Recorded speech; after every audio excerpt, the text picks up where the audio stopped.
அணி தலைவர்கள் கேப்டன் 2 பேர் இருக்காங்க. இவ்வளோ டீம்லாம் பேசிட்டாங்க. அடுத்தது கேப்டனோட வரவு. பழைய பாடல் அணி தலைவர் தேவையில்லை. நாம வால்மார்ட் ஷாப்பிங் போற மாதிரி ஒரு பட்டிமன்றம் பேசிட்டு வந்துருவாரு. தமிழ் பள்ளி ஆசிரியர், முதல்வர், பட்டிமன்ற பேச்சாளர், பட்டிமன்ற பீஷ்மர். கலக்குங்க. நன்றி நண்பர்களே. இனிய தமிழை ரசிக்க வந்திருக்கும் சென்னை டாக்கீஸ் ரசிக பெருமக்களே, இது முன்னாடி பேசிட்டு போன ஜனனி பேசினாங்களா எங்க நீங்க பேசினாங்களான்னு தெரியல. இப்போ புதுமையை பத்தி நிறைய பேசிட்டு போனாங்க. இன்னைக்கு பட்டிமன்றம் தான். ஆபீஸ்க்கு போனா கம்ஃபர்டபுளா ஜீன்ஸ் டிஷர்ட்ல போவாங்க. ஷாப்பிங் போனா லெகின்ஸ் டிஷர்ட் போட்டு போவாங்க. அமெரிக்கன் ஷார்ட்ஸோட வால்மார்ட்ல கூட பார்த்துருக்கேன். அப்படியே புதுமையா வந்துருக்கலாம்ல. இன்னைக்கு பட்டிமன்றம்னா பாரம்பரியம்னா சக்திசேனா எடுத்துட்டு வரணும். ஒட்டி நடத்துற ஜனனியே வீட்டுல இருந்து தேடி எடுத்து நல்ல ஒரு பட்டு இருக்காங்க. அழகான பேசி சரியா வந்திருக்காங்க. பட்டுப்பாவரையிலும் அஸ்ரிதா சொன்ன இன்னொரு பாயிண்ட்டுங்க. 700 திருக்குறள் தெரியும் சொன்னாங்க இல்லைங்களா? அப்போ பேசிட்டு இருந்தோம். என்ன திருக்குறள் அர்த்தமும் தெரியும் அப்படின்னாங்க. துப்பா என்ன கஷ்டமான பொருட்கள் அர்த்தம் தெரியுமா? ஆமா அதுவும் தெரியும், அர்த்தத்தெல்லாம் சொன்னாங்க. அந்த அஸ்ரிதா 2 பாட்டு மீனிங் கேட்குறீங்க. ஆளுமா டோலுமா இஸ்தால களிமா ஆளுமா நம்ம அர்த்தமா சொல்லுமா நீ தானே. நான் பாட்டு கட்டப்பட தெரியாதுங்க. என்ன அந்த பாடல அதில் கேட்குமா? இந்த மாதிரி அதாவது பாட்டுல தப்பா ஏதாவது வரிகள் வந்தா சினிமால டைலாக் தப்பா தான் பீப் சாங் போடுவாங்க. பீப் சாங்குன்னே போட்ட ஜென்ரேஷன் அந்த ஜென்ரேஷன். 80-20 சொல்லுவாங்க. அதாவது எதுலையுமே 80% நல்லா இருக்கு, 20 தப்பா இருக்கும் அப்படின்வாங்க. அந்த மாதிரி இருக்கு. ஆமா, மறைமுகமா இலைமறை காயா எங்க நாங்க ரசிக்கிற பழைய பாடல்களையும் காமம் ஒளிந்திருக்கிறது. ஆனா இன்னைக்கு 80% பாடல்கள் ஓப்பனா வச்சிருக்கீங்க. அதுதான் தப்புன்னு சொல்றோம். அதனால நாங்களே ஒழிக்கிறோம். இப்போ அவர்கள் ஜனனி தான் இங்க பேசினாங்கன்னா நம்ம அமிர்தன் தான். பாட்டி சொல்ல தட்டாது நெகப்பட்டு பண்ணாரு. அந்த மாதிரி ஒரு ஒழுங்கா கேட்டு வளர்க்கப்பாங்கிற பாட்டையும் நாங்க வச்சிருந்தோம். இவங்க வச்சிருக்காங்க. நாட்டாமையில வில்லை பேசுற பேச்சு தாய் கிழவி கத்துறது. அதை வச்சு நீங்க ஒரு பொயட்டு பாட்டு எழுதுறாரு. தாய் கிழவி பாட்டு இல்லைங்க. உணதான் சொன்னாங்கன்னு நினைக்கிறேன். பழைய பாடல்கள் மனைவி மாதிரி, புதிய பாடல்கள் காதலி மாதிரி அப்படின்னு உருகி பாலாஜி வயிறு நெக்லஸ் வாங்கி கொடுக்குறாராம். கல்யாணம் ஆகி விடுத்து பசங்க போயாச்சு. ஆனா வயிறு நெக்லஸ் வேணும்னா பழைய பாட்டு. வீட்டுல பாத்திரங்கள் பார்த்தா புது பாட்டு. இப்ப இதுல எங்க யார பிரச்சனை நீங்களே பாத்துக்கோங்க. எல்லாம் விடுங்க. புத்தாண்டு வந்துச்சுன்னா இன்னைக்கு வரைக்கும் நம்ம என்ன பண்ணிட்டு இருக்கோம்? 30ஆம் தேதி நம்ம எல்லாருக்கும் நியூஸ் வரும். 2 வீலர் தொடச்ச ஓராயிரம் பண்ணிட்டு இருக்காரா அப்படின்னு. அப்புறம் 30ஆம் நியூ நியூஸ் வருவாங்க. ஆக்சுவலா பல வண்டி போட்டு போச்சிட்டாங்களா. அப்புறம் 1 12 மணி ஆன உடனே நம்ம வாட்ஸ்அப் ஃபுல்லா ஒரே மெசேஜ் தான் ஃபிளட் ஆயிருக்கும். Hey everyone, wish you all happy new year அப்படின்ற உலக நாயகன் அப்படியே வண்டி ஓட்டிட்டு அந்த பாடலுக்கு ஈவினிங் எதுவுமே இல்லை கிடையாது. சரி, புத்தாண்டோட ஜோஷி 5 நாளைக்கு அதே போல வந்துட்டு இருக்கோம். முடிஞ்ச 6ஆம் தேதி தட்டி எழுப்பி பொங்கலுக்கு வந்திருப்போம். பொங்கலுக்கு வந்து திருப்பி அதே 90கள் ஒரு பாட்டு. தை பொங்கலும் வந்தது பாரு பொங்கல் பாட்டு சொல்லி அதுவும் இளையராஜா மியூசிக்ல மகாநதி பாட்டு தாங்க. இப்படி நம்ம வாழ்க்கையில ஒவ்வொரு மனதையும் மகிழ வைக்க வேண்டிய தடவை வரும்போது நம்ம கூட வர்றது எல்லாமே பழைய பாடல்கள் தான். ஈவன் ஏன் ஹாப்பி பர்த்டே கூட பழைய பாட்டு தான்.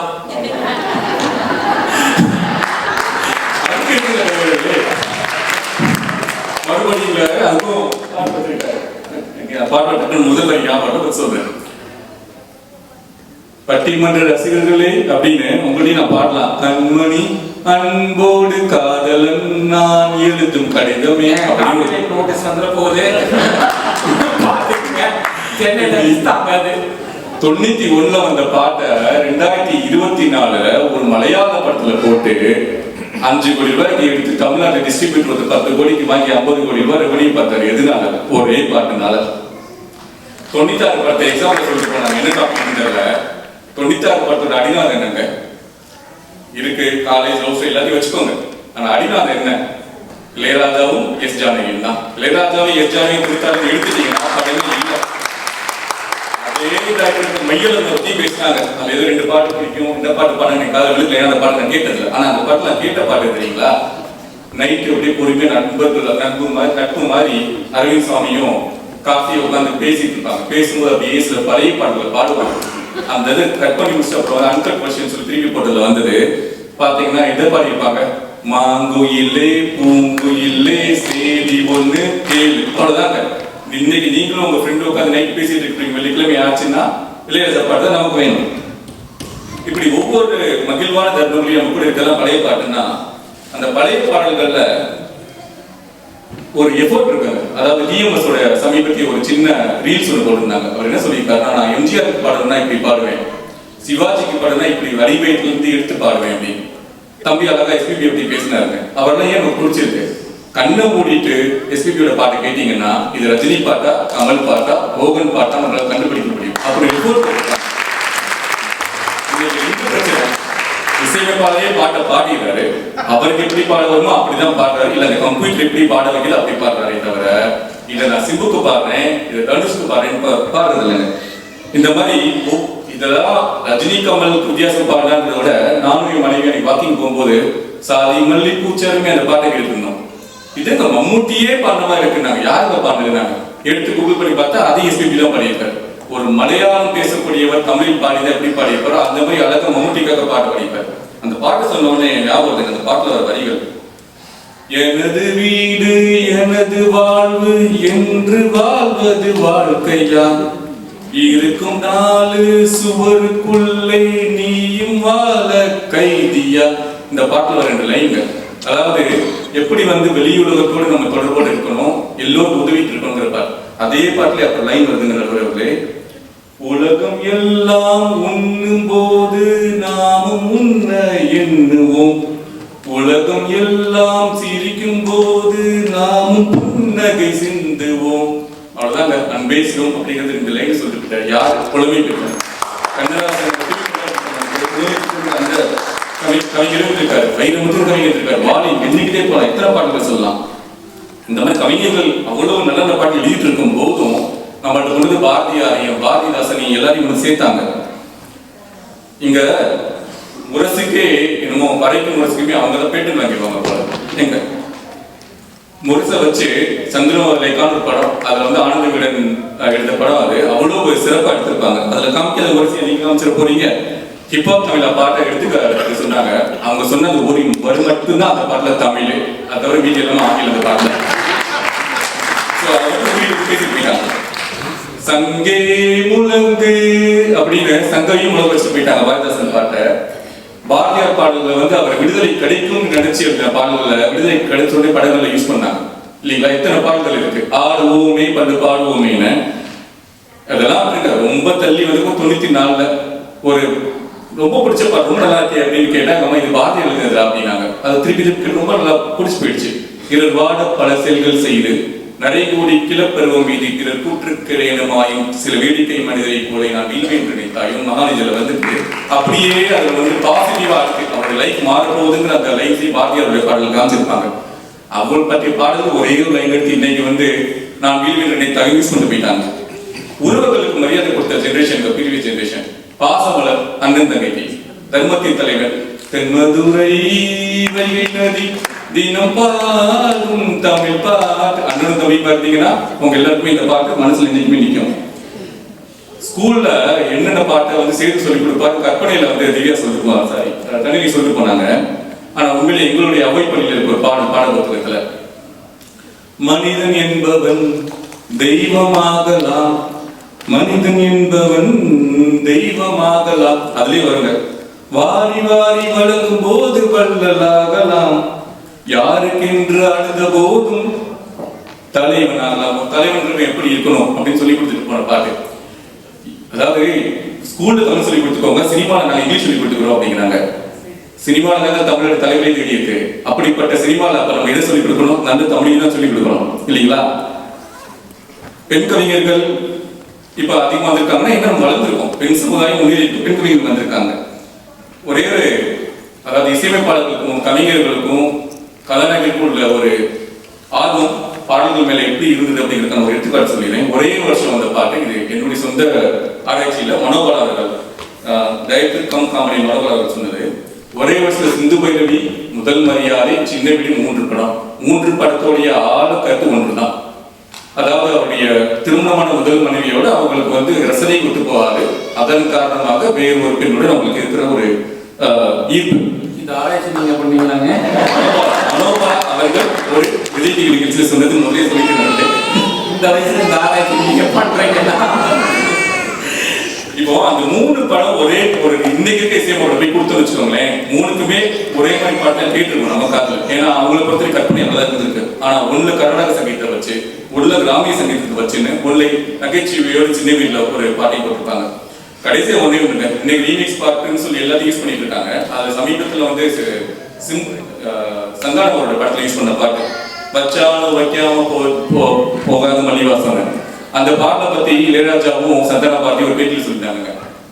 அதாவது நகைச்சுவையும் வரணும், அதே சமயம் வந்து காதல் இருக்கணும். ஏன்னா வந்து படத்துல நடுவில் நகைச்சுவை காமிக்க ஒரு பாட்டுக்கு நடுவில்.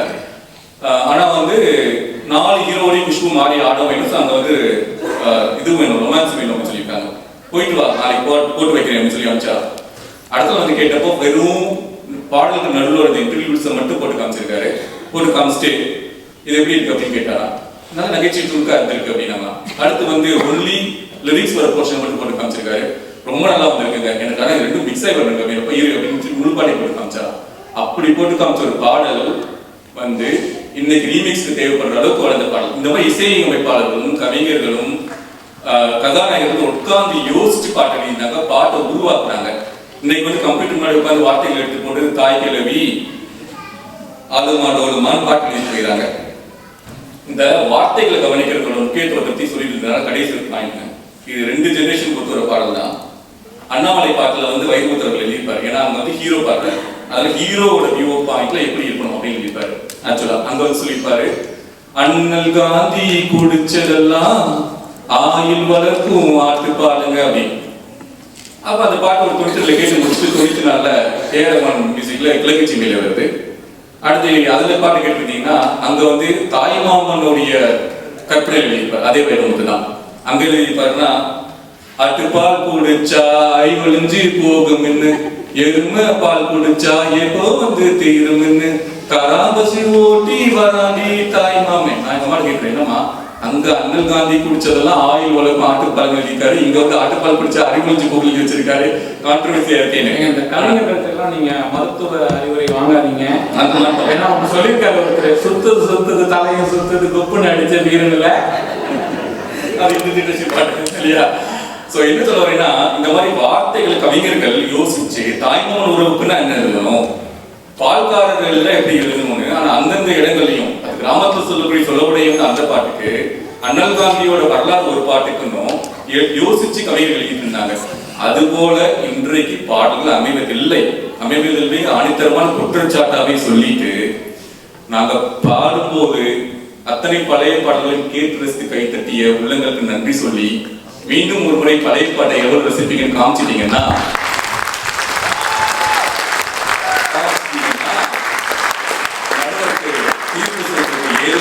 சொல்லி அதே பழைய பாடல்களுக்கு பயங்கரமான ஆதரவு கொடுத்து எப்பொழுதும் ஒரு பிளேலிஸ்ட் வைத்திருக்கும் நடுவர் அவர்கள் என்ன சொல்வார் என்ற நம்பிக்கையோடு நன்றி கூறி வெளிப்படுகிறேன். நன்றி. சிஎஸ்கே கேப்டன் அவருக்கு தான் சொல்ல ஆனந்த் சங்கர். இவர் வந்து பட்டிமன்றத்துக்கு ஒன்றும் புதுசு இல்லை, இவர் பல பட்டிமன்றங்கள் பேசியிருக்காரு. அதாவது இந்த சிவாஜி ரஜினி சொல்றாங்க, பணக்காரங்களுக்கு நான் சாஃப்ட்வேர் எழுதியே டயர்ட் ஆகிட்டேங்கிற மாதிரி டயர்டாகி இங்கே பட்டிமன்ற பேச்சாளராக வந்திருக்கேன்.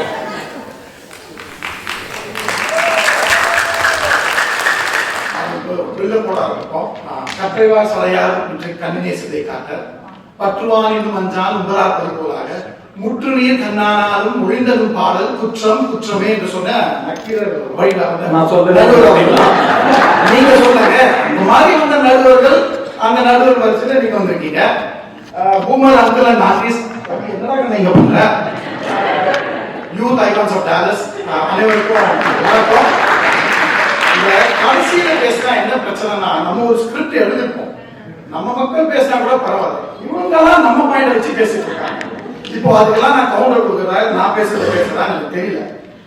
நடுவர்கள் ஏறதுக்கு முன்னாடி வைஃப் கிட்ட பேசிட்டு இருந்தேன், உங்க குழந்தைகிட்ட பேசிட்டு இருந்தேன். அவங்க 2 பேரும் பெரிய ஏஆர் ஃபேனா அனிருத் ஃபேனா நீங்க அம்மாக்கு உணர்ச்சி வசப்பட்டு தீர்ப்பை கொடுத்துட்டீங்கன்னா ஒரு டப்பா தான் கொடுப்பாங்க. சோறு முக்கியம், பார்த்து தீர்ப்பு சொல்லுங்க.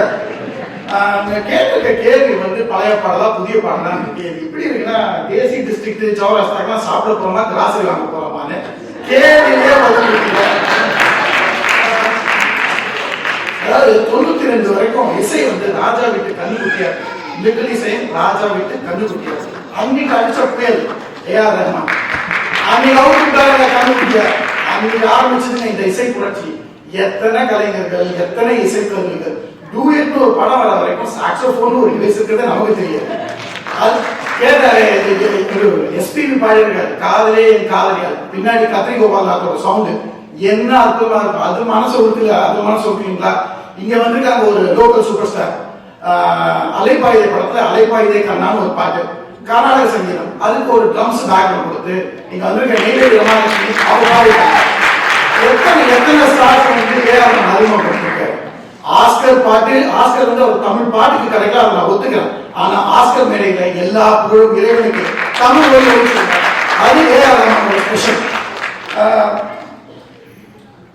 அதாவது வந்து ஒரு விஷயம் சொல்றேன், அந்த காலத்துல வந்து சிறு கருவிகள்லாம் கொஞ்சமா இருந்தது, பாடல்கள் கொஞ்சமா இருந்தது, இருக்கிறத வச்சு நல்லா பண்ணிட்டு இருந்தாங்க. அதாவது புதிய பாடல் நல்லா இருக்குங்கிறதுக்காக பழைய பாடல் நல்லா இருக்கு சொன்னதே கிடையாது, சொல்லவும் முடியாது. ஏன்னா ஞானி இளையராஜெல்லாம் ஒரு ஞானி, மகா ஞானி. அவரெல்லாம் வந்து ஒரு கோலத்தில் வந்து அற்புதமா பண்ணியிருக்காரு. ஆனா ஏஆர் ரஹ்மான் பண்ணது என்னன்னா இசை புரட்சி. இன்னைக்கு வந்து எத்தனை இசைக்கலைஞர் இருக்காங்க. ஜிவி பிரகாஷ் எடுத்துருவாங்க, சந்தோஷ் நாராயணன் எடுத்துருவாங்க, அவ்வளோ வெரைட்டி. மியூசிக் பாத்தீங்கன்னா 5.7, 5.1, 7.1, 9.1, spatial audio, DTS, Dolby digital, அப்படி எல்லா மாடர்ன் டெக்னாலஜி போட்டு பார்க்கறாங்க. ஒரு பாட்டு எம்மே விழுந்த மழைத்துளியே எத்தனை நாளா எங்க இருந்தா அது ஒரு மழைத்துளி அப்படின்னு பேக்ரவுண்ட் வரும். நீ மழைத்துளியெல்லாம் பேக்ரவுண்ட் மியூசிக்ல போட முடியுமா? எனக்கு தெரியாது, இன்னைக்கு தான் தெரியும். அப்புறம் இன்னைக்கு சொல்லிட்டு இருக்கோம், எல்லாருக்குமே தெரியும் ஜனகணமன இதுதான் வந்து நம்ம நேஷனல் ஆந்தம்னு. ஆனா தாய் மண்ணே வணக்கம் உச்ச ஸ்தாயில ஏஆர் ரஹ்மான் பாடும்போது 92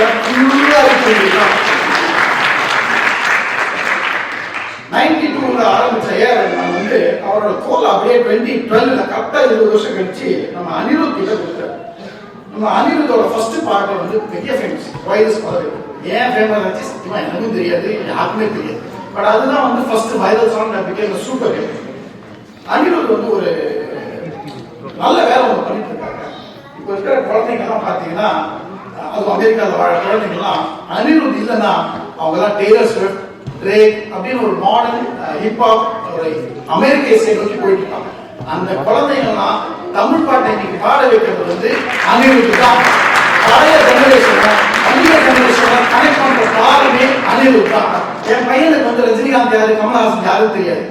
விக்ரம் படம் வந்து நாயகன் மீண்டும் வரணும், அவர் அந்த துப்பாக்கி எடுத்து போகும்போது oh this is our Kamal uncle அப்படிங்கிறான். ஜெயலலிதா காவாலா Rajini uncle, oh this is our Rajini uncle அப்படிங்கிறான். அதனால இவருக்கு தமிழதான் ரொம்ப கண்ணு தெரியும், ரஜினிகாந்த் தெரியவே மாட்டேங்குது. அப்புறம் வந்து இன்னொரு விஷயம் சொன்னா, எங்க அனிருத் வந்து முற்றும் தெரிந்தவர்கள். 2 வருஷத்துக்கு முன்னாடி பின்னாடி என்ன நடக்கும்போது 2 வருஷத்துக்கு முன்னாடியே நடுவரவர்களே நான் ஒரு சிச்சுவேஷன் சொல்றேன், கொஞ்சம் சொல்லுங்க. ஒரு படம், ஒரு ஜெயிலு, அதுக்கு முன்னாடி ஒருத்தர் உட்கார்ந்துட்டு இருக்காரு. அவர் சொல்றாரு, ஏய் இங்க நான் தான் கிங்கு, நான் வைக்கிறதா ரூல்ஸ், அப்பப்ப ரூல்ஸ் மாத்திக்கிட்டே இருப்பேன், ஏதாவது பேசினா கலைச்சு போட்டுருவேன். இது என்ன படம், யாருக்காக நீங்க சொல்றீங்க ரஜினி, நீங்க சொல்றீங்க ஜெயிலு, நான் சொல்றேன் இந்திய சிச்சுவேஷனுக்கு எல்சால்வடா திருப்பி பேசுறாங்க. அதனால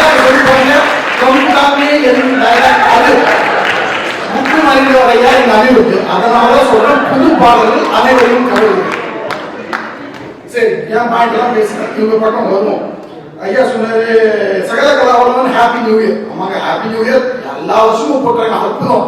ஆனா விரசம் கவர்ச்சி அதெல்லாம் பத்தி பேசிட்டு இருக்கும்போது இந்த ஹாப்பி நியூ இயர் வந்து எங்க அப்பா கூட டேய் வா வா கமல் சொல்றாங்க அப்படின்னா, அதே பாடத்துல நேத்து ராத்திரி அதெல்லாம் ஆரம்பிச்சு வச்சுட்டே இருக்கீங்க நாங்க. அப்புறம் இன்னொன்னு சொன்னாங்க ரீமிக்ஸ், எதுக்குங்க ரீமிக்ஸ் பண்றீங்க?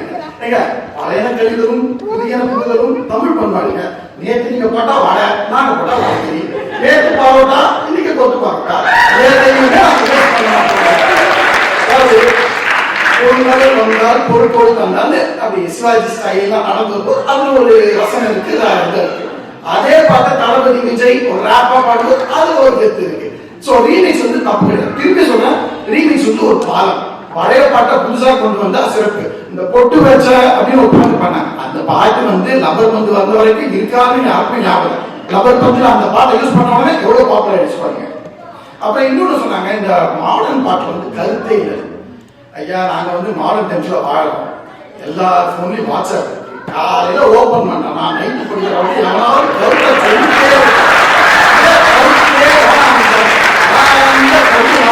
நீங்க சொன்ன மாதிரி கருத்தையெல்லாம் அக்கன் அத்தியே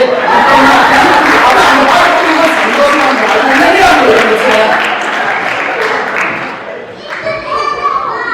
அதுக்கப்புறம் இன்னொரு முக்கியமான விஷயம் யாரோ சொல்லிட்டு இருந்தாங்க. அது வந்து என்னன்னா, இந்த ஒரே இறைச்சலா இருக்கு, சத்தமா இருக்கு, என்னால தூங்க முடியல. அதாவது நம்ம ஜெனரேஷன் பார்க்கணும். எங்க அப்பா வந்து ஃபேக்டரியில ஒர்க் பண்ணாங்க, அம்மா வந்து ஸ்கூல் டீச்சர். எப்ப பாரு சத்தமாவே இருக்கும். வீட்டுல வரும்போது கொஞ்சம் அமைதியான பாடல் கேட்கணுங்க. அதுக்கு இல்லையா சிறப்பாக வேலை பண்ணாங்க. இப்போ ஆபீஸ்ல அவன் டீம்ஸ் அப்படியே உட்காந்துட்டு இருக்காங்க. அதாவது பகவான் கிருஷ்ண கூட அதுவும் ஒரு வாட்டி தான் கேட்டாரு, எங்க இருந்து வந்தாய், எதற்காக வந்தாய். ஆனால் ஐடி ஃபீல்ட்ல டெய்லி இந்த ஸ்க்ரம் மாஸ்டர்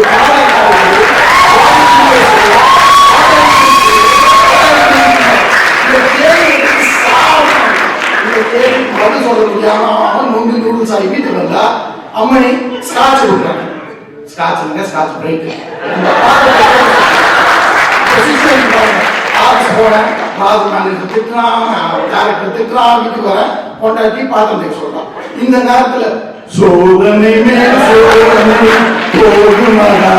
அப்படின்னு 40 வயசுல அவன் டிப்ரெஷன் வந்து போயிட்டு இருக்கான். அந்த நேரத்துல ஒரு துள்ளலா ஒரு பாட்டு போட்டுட்டு அப்படி ஒரு கிளவ போட்டோமா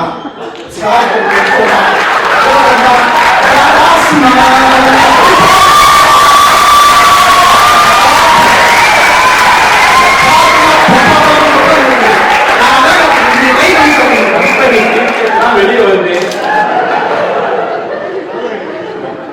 அப்புறம் இப்போ புது ஜெனரேஷன் வந்து நிறைய ஆக்டிவ் இருக்குங்க, நிறைய கான்ஃபிடன்ஸ் இருக்குங்க. ஒரு காலத்தில் சொல்லிட்டு இருப்பாங்க, அதாவது இந்த 70s 80s நானும் வளர்ந்து நானும் ஊருக்கு 50 வயசு ஆச்சு ஒத்துக்கிறேன். ஆனால் வளரும்போது சொல்லுவாங்க இந்த வடக்கு வாழ்கிறது தெற்கு வீழ்கிறது. காலம் மாறிடுச்சுங்க, வடக்கே தெற்கு எல்லாம் வாழ்ந்துட்டு இருக்கு. இன்னும் பேசுறாங்க எப்படியே முடியும் அப்படி இருப்பாங்க. அதுக்கப்புறம் அந்த காலத்துல பாத்தீங்கன்னா அந்த காலத்துல வந்து ஒரு ஆட்டிடியூட் வந்து எப்பவுமே கொஞ்சம் அடக்கி வாசி ரொம்ப ஓவரா யோசிக்கிறாங்க. அதை கேட்கும்போது ஒரு பாட்டு இருக்கு, ஏ ராஜா என்பார் மந்திரி என்பார் ராஜ்யம் இல்லை ஆள். அதாவது எல்லாம் சொல்றாங்க எனக்கு ஒண்ணுமே இல்லை, அதனால ஒண்ணும் பண்ண முடியாது. அது வந்து அந்த காலத்து ஆட்டிடியூட். இங்க எனக்கு ராஜாவானா பாடுறேன், எதுவும் இல்லை நானும் ஆளுகிறேன். அதுதான் வந்து சிறப்பு. எனக்கு எவருமே வேணாம், எந்த ரெக்கக்னிஷனும் வேணாம், எனக்கு என்னால முடியும், அதை நான் பண்ணுவேன் அப்படின்னு தான் இது. இன்னைக்கு பேசுற ஆட்டிடியூட் பாருங்க. அது அணில் போட்டான், இங்கிலீஷ் பேசினாலும் தமிழன் தான். இங்க இருக்கிற ஒவ்வொரு பொம்பளையும் ஸ்டைலிஷ் தமிழ். மாடர்ன் ஜெனரேஷன் கான்ஃபிடன்ஸ்ல ஹையா இருக்கும்போது தயவு செய்து அதை கீழே போறாங்க. ஒரு வரி இருக்கு, உனக்கும் கீழே உள்ளவர் கோடி நினைத்து பார்த்து நிம்மதி நாடு. அது வந்து உன்னோட இருக்கிற நிலைமையை விட்டு மேல முயற்சி பண்ணாத, அங்கேயே இருந்து. ஏன்னா உனக்கு கீழே இருக்கான், அது காம்ப்ரமைஸ் பண்ணது 80s and 90s. இங்க கீழே இருக்கிறவன் நான் ஏன்டா பார்க்கணும், நான் மேல போக வேண்டியவன், நான் எதுக்கு இங்கே நிற்கணும், அந்த ஆட்டிடியூட்ல வாழ்ற புது தமிழ். ஸோ இந்த புது பாடல்கள் எல்லாமே வந்து ஒரு அதாவது இருக்கிற இளைஞரை வந்து அப்படியே ஊக்குவிக்குது. அதாவது ஒரு புரட்சி, நீங்க எவ்வளவு புரட்சி பார்த்துருக்கீங்கன்னு தெரியாது. அதாவது 2017 வந்து ஜல்லிக்கட்டை வந்து தடை பண்ணாங்க. அந்த ஜல்லிக்கட்டை தடை பண்ணும்போது என்ன பண்றது தெரியாம முடிச்சுட்டு இருந்தாங்க. அப்போ வந்து ஹிப்ஹாப் தமிழான ஒரு டீனேஜர் அப்போ ஒரு பாட்டு எழுதுனான், டக்கரு டக்கர்னு ஒரு சாங். அதுல ஒரு 2 வரி வரும், இது மாட்டை பத்திய பிரச்சனை இல்லடா நாட்டை பத்திய பிரச்சனை. அன்னைக்கு கிளம்பிச்சுங்க, இறங்கினாங்க மெரினா பீச்ல. மாணவன் மாணவி பெரியவன் சின்னவன் எதுவுமே பார்க்கல. எங்க டெல்லியில வந்து ஒரு நிர்பயம் நடந்தது, ஒரு பொண்ணால தனியா ட்ரெயின்லயோ பஸ்லயோ வீட்டுக்கு போக முடியல. இந்த ஜல்லிக்கட்டு புரட்சி நடக்கும்போது பாதி கல்லூரி மாணவிகள் நடுராத்திரி நின்று புரட்சி நின்றாங்க. அதுக்கு காவலா நின்றவன் என்னோட இளைஞன்.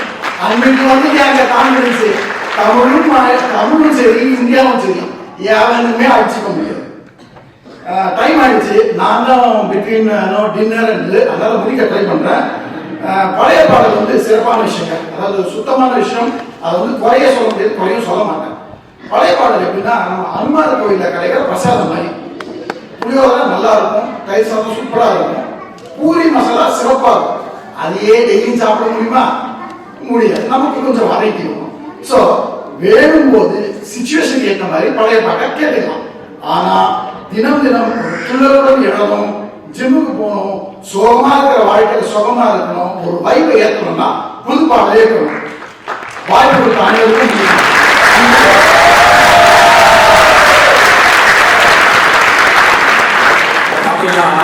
அடுத்தது வந்து தீர்ப்பு சொல்லணும். என்ன கஷ்டம்னா டின்னருக்கு டைம் ஆயிடுச்சு.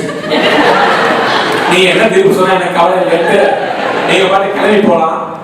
ஆனா நியாயமா கேட்கிற ஒரு 10 நிமிஷம் உங்களுக்கு டைம் இருக்கா? தீர்ப்பு சொல்லிருந்தா இல்ல அது பாட்டுவா வச்சுக்கலாமா? ரெண்டு பேரும் பேசும்போது பழைய பாடல் என்ன இது என்னுடைய வந்து அண்டர்ஸ்டாண்டிங் பாத்தீங்கன்னா, பழைய பாடல் அவங்க தாய் 8 அடி பாஞ்சிட்டாங்க, புதிய பாடல் 8 அடி பாஞ்சிருக்காங்கிறத நான் ரிசர்ச் பண்ணேன். இப்போ ஒரு பாடல் நமக்கு எப்படி பிடிக்குதுன்னு பாத்தீங்கன்னா ஒரு 4 விஷயம். ஐ திங்க் சேது கரெக்டா சொன்னாரு. ஒரு 4 விஷயம், பாடல் வளம், குரல் வளம், அதெல்லாம் சொன்னாரு. நான் 4 பிரிவா பிரிச்சு பார்த்தேன். காட்சி அமைப்பு, நடன அமைப்பு இதெல்லாம் பாத்தீங்கன்னா பழைய பாடல்ல அந்த தொழில்நுட்பம் கிடையாது. இவங்க சொன்ன மாதிரி புது பாடல பாத்தீங்கன்னா 7 உலக விஷயங்களை காட்டுறது. ஒரு காலத்துல வந்து பாடலுக்காக தியேட்டர்ல வந்து மக்களை உட்கார வச்சது வந்து புது பாடல் தான், அது எந்த குறையும் கிடையாது. ஆனா அதை வச்சு புது பாடல அது ஒரு அளவோட வச்சுக்க முடியாது. கிராபிக்ஸ் வந்து இயக்குனர் சங்கர் வந்து அந்த ஜென்டில்மேன் ஆகட்டும், காதல்மணி ஆகட்டும், அவர் கொண்டு வந்த அந்த புதுமைகள்லாம் நம்மளைய தியேட்டர்ல பாட்டை பார்க்க உட்கார வச்சதுங்கிறது உண்மை, மறுக்க முடியாத உண்மை. அது ஒரு விஷயம். ஆனா அதை வச்சு ஒரு அளவுகோலா வைக்க முடியாது. ஏன்னா நிறைய பாட்டு நம்ம கேட்கவே மாட்டோம், விஷுவல் கூட தெரியாது, ஆனா அந்த பாட்டு ஹிட்டா இருக்கும். இந்த புது காலையில் ஒரு பாட்டு, அதெல்லாம் வந்து நம்ம வந்து வந்தது கூட கிடையாது, ஆனா அது வந்து பயங்கர ஹிட். புத்தம் புது பூ பூத்ததோ தலைவலியில் ஒரு பாட்டு வந்ததே கிடையாது. சோ காட்சி அமைப்புங்கிறத வச்சு ஒரு சொல்ல முடியாது. பட் ஆனா காட்சி அமைப்பு புது பாடல் தான் பெட்டரா பண்ணாங்க.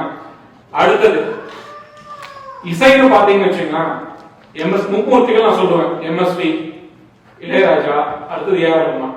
இவங்களுக்கு பின்னாடி நிறைய மியூசிக் டைரக்டர்ஸ் வந்திருக்காங்க. அதாவது புது பாடல் எனக்கு தெரிஞ்சு 92க்கு அப்புறம் அந்த இசையமைப்பாளர்கள் யாராவது எஸ்.ஏ. ராஜ்குமார்னு ஒரு இசையமைப்பாளர் 90s கிட்ஸ்லாம் ரொம்ப பிடிச்சவர். அவர் போடாத மெலடி கிட்ஸே கிடையாது. அதே மாதிரி பரத்வாஜ், ஜிவி பிரகாஷ், நீங்க சொல்லுங்க யுவன் சங்கர் ராஜா இல்லாம 90s கிட்ஸோட காதல்களுக்கு கிடையாது. இந்த மாதிரி ஒரு 90க்கு அப்புறம் ஏகப்பட்ட இசையமைப்பாளர்கள் வந்தது, ஒரு வெரைட்டி கிடைச்சதுங்கிறது வந்து 90க்கு அப்புறம் நடந்த ஒரு இதுதான்.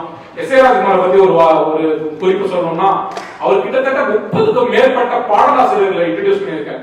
சோ உங்களுக்கு அந்த பாடலாசிரியர்களோட வரவும் பாத்தீங்கன்னா 90க்கு அப்புறம் தான் அதிகம். சோ இப்ப இசையில பாத்தீங்கன்னா எம்எஸ்வியா இருக்காங்க. இளையராஜா பாத்தீங்கன்னா கிட்டத்தட்ட 50 வருஷமா மியூசிக் இண்டஸ்ட்ரி ஆண்டுட்டு இருக்காரு. சோ அவரு நீங்க பழைய பாடலையும் நீங்க ஆர்கியூ பண்ணலாம், புது பாடலையும் ஆர்கியூ பண்ணலாம். கோவிட் அப்ப அந்த சைக்கோன் ஒரு படம் வந்தது, அது அவரோட மியூசிக். நீங்க அந்த பாட்டை போய் கேட்டு பாருங்க. அந்த படத்தோட படமே பார்க்கணும், அந்த படம் எப்படிப்பட்ட படம் அந்த பாட்டோட அந்த மியூசிக்கே சொல்லிடும். அதுக்கப்புறம் இப்ப இருக்கிற மியூசிக் டைரக்டர்ஸ் ஐ திங்க் யாரும் ஒருத்தவங்க சொன்னாங்க, அதாவது ஏஆர் ரஹ்மான் வந்து அனிருத்துக்கு ஒரு அட்வைஸ் கொடுத்தாங்க அப்படின்னு. அதாவது நீங்க அந்த கர்நாடக இசை சங்கீதத்தை கத்துக்குங்க, அப்பதான் வாஞ்சவட்டி இருக்கும், உங்களோட கலை பயணம் வந்து நீண்டதா இருக்கும். அது ரொம்ப ரொம்ப உண்மை. இல்லைன்னு வச்சுக்கலாம், உங்களுக்கு அந்த கிரியேட்டிவிட்டி போயிட்டு பழைய அந்த அரைச்சமாவே அரைச்சி அந்த மாதிரிதான் நடக்கும். அந்த வகையில பாத்தீங்கன்னா புது பாடல்ல இருக்கிற இப்ப இருக்கிற எல்லா இசையமைப்பாளர்களும் அந்த ஒரு பவுண்டேஷன் சொல்லப்படுற அந்த அடிப்படை தரத்தை அட்லீஸ்ட் அவங்க ட்ரை பண்ணிட்டு இருக்காங்கன்னு சொல்லலாம்.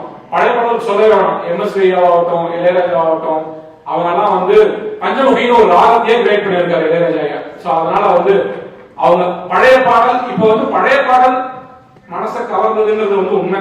இப்ப புது பாடல் கவர்ந்துருக்கா இல்லையான்னு பாக்குறதுதான் நம்ம. சோ இசையில வந்துட்டாங்க ஓரளவுக்கு, நம்ம இல்லைன்னா சொல்லவே முடியாது. அடுத்து பாடல் வரிகளை எடுத்துக்கிட்டீங்கன்னு வச்சுக்கோங்க, கண்ணதாசன் அவரை நீங்க அடிச்சு இன்னொரு பாடலாசிரியர் வந்ததா சரித்திரமே கிடையாது. ஒரு உதாரணத்துக்கு சொல்றேன், யுகபாரதி அப்படிங்கிற ஒரு இப்ப நவீன ஒரு எழுத்தாளர், நவீன பாடலாசிரியர், அவர்கிட்ட போய் ஒரு இசையமைப்பாளர் பாட்டு கேட்டிருக்காங்க, எனக்கு கண்ணதாசன் மாதிரி எழுதி கொடுங்க அப்படின்னு. உடனே இந்த நான் பேச நினைப்பதெல்லாம் நீ பேச வேண்டும்ங்கிறத அவரை அப்படியே மாத்தி, இந்த கனா கண்டேனடி தோழி கனா கண்டேனடி, எதையோ உன் வாய் சொல்ல தொடங்க அதையே என் வாய் சொல்லி முடிக்கன்னு அதை அப்படியே மாத்தி கொடுத்துருப்பாரு. அந்த மாதிரி சங்கத்தமிழையும் கண்ணதாசனையும் மாத்தி எழுதுறதுதான் புது பாடல். பட் ஆனா அது ஒரு முக்கியமான விஷயம். ஐ திங்க் ஜெர்மனிக்கு சொன்னாங்கன்னு நினைக்கிறேன். பெண் கவிஞர்கள் வந்து பழைய பாடல்ல இல்லவே இல்லை, பழைய காலத்துல இல்லவே இல்லை. அது எவ்வளவு பெரிய ஒரு விஷயம் பாருங்க. சமுதாயத்துல 50% பெண்கள் இருக்காங்க. அந்த பெண்களுக்கு வந்து அவங்களோட ஒரு உணர்வுகளை சொல்றதுக்கு ஒரு பெண் கவிஞர்கள் இல்லாம போனது வந்து எவ்வளவு பெரிய ஒரு குறைபாடு.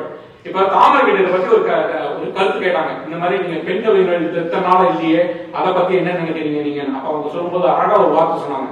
அதாவது பெண்களுக்காக ஆண் கவிஞர்கள் எழுதுறது ஓகே, அதாவது பெண் இப்படிதான் யோசிச்சிருப்பா அப்படின்னு எழுதுறது ஓகே, இப்படித்தான் யோசிக்கணும் நீங்க எழுதுறது பாத்தீங்களா, அதுதான் அவங்க ஒத்துக்கவே முடியாது அப்படின்னாங்க.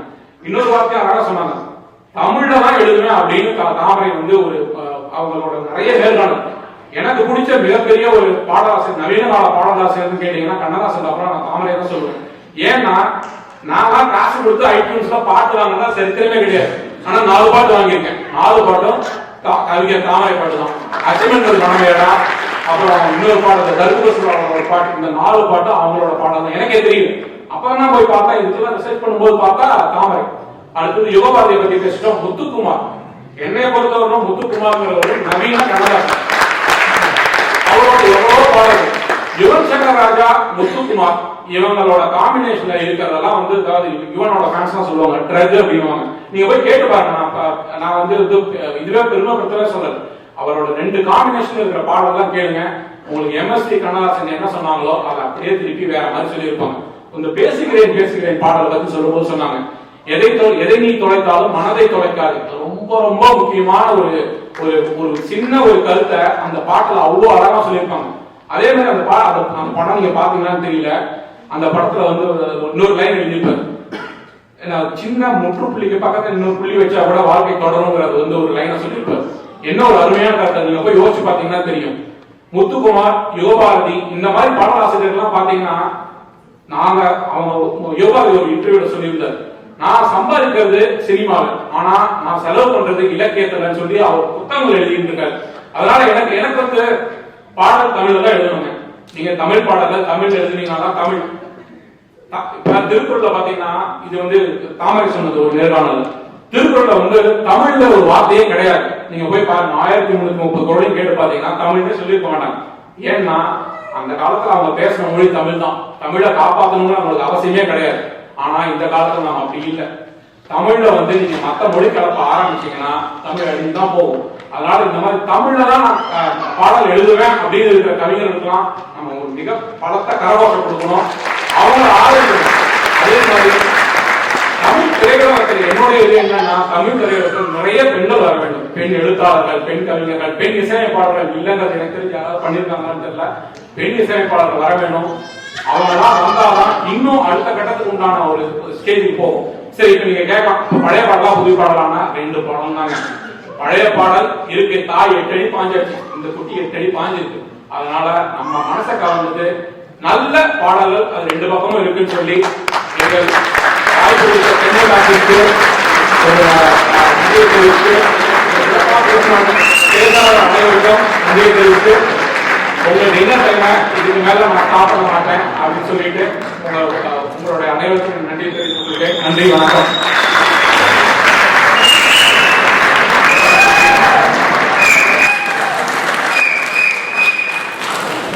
ஒரு 2 நிமிடம் அமருங்க ப்ளீஸ். இவ்வளவு பொறுத்துட்டீங்க, இன்னும் கொஞ்ச நேரம் பொறுக்க மாட்டீங்களா? ஆல்ரெடி உங்க செவிக்கு நிறைய விருது கொடுத்தாச்சு, ஃபுல்லா 2 நிமிடம். நம்ம பட்டிமன்ற பேச்சாளர்கள் எல்லாரும் ஒரு குரூப் செல்ஃபி எடுக்கணும்னு கேட்டுக்கிறாங்க ஒரு ரசிகர்கள் எல்லாம்.